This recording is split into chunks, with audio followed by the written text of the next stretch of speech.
Dan's just signed a contract and a franchise agreement with Jim's Mowing. Dan, how do you feel about that now? You just signed the agreement. I'm actually really happy with myself. I think I've made the right decision, and the wife went along with it as well, so that's always an added bonus. Hey, what were you doing previously? Before this, I thought my career was in McDonald's flipping burgers. Turned out it wasn't. And then I tried to give a few other places a shot, so I went and did truck driving as well. I went and did a trade. I was a roof plumber for about a year, and they just weren't working out for me. I had a pretty bad run of bosses, and the work just wasn't worth it what you were getting paid. And I didn't like the idea that everything that you were making was going to someone else and you were getting a little smidge of it. Okay. How did you find the process from the first initial contact right through to signing the agreement, which we've just done? Well, we've just signed that agreement now, so it's probably been, a month or so ago that I really started this out. I thought it was absolutely brilliant. So I had, as soon as I called them up, they said, oh yeah, Jeff, the consultant, will get back to you in 2 hours. He got back to me within 5 minutes, and instantly I was impressed from that.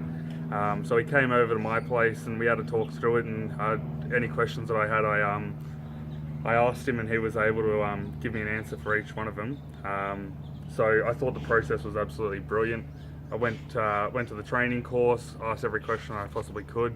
So going into starting my new franchise now, I'm feeling very, very confident. You mentioned the 6-day training course. How was it out there? 6-day training course was it was a lot better than what I thought it was going to be. I've done training courses that have been 5 days or 6 days before, and they've been absolutely boring, where you're sitting there wishing you could just fall asleep, and no one's going to notice. Put those glasses on with the eyes so no one notices. But no, this training course, I was very awake for the whole thing, and I was getting into it, answering a lot of questions. Always put my hand up just because I was interested in what they had to say. So the more questions and the more answers you ask for, the more into you'll get, and the more you'll get out of it. Has a franchisor been contactable for you at any time through the process? Every time you've rung up? Every single time I call up, I've always been contacted by Jeff. So I think it's absolutely brilliant. If he can't answer the phone then and there, he'll call me back within 5 minutes. Brilliant. So I haven't had any issues at all. Hey Dan, you were attending a franchisee meeting last night. What do you think of it? Brilliant, absolutely brilliant. So I've got another one I'm going to in 6 weeks apparently. But from last night's franchisee meeting, there's a lot of stuff that I learned there that you can't really learn at course, because everyone at course is, they're inexperienced like you, so you can ask them the kind of questions that you would kind of think, and they're thinking the same thing. Where at the franchisee meeting, everyone there's got experience, and they're all there just to help you out, help one another out. I thought it was absolutely brilliant, and they were all in the same situation that I was in. Yep. So they knew what I was gonna need to know anyways. Correct. The coaches are fully experienced at the training course, so you're talking about the other franchisees. Yeah, the other franchisees that haven't started up yet. Yeah. Okay. Brilliant.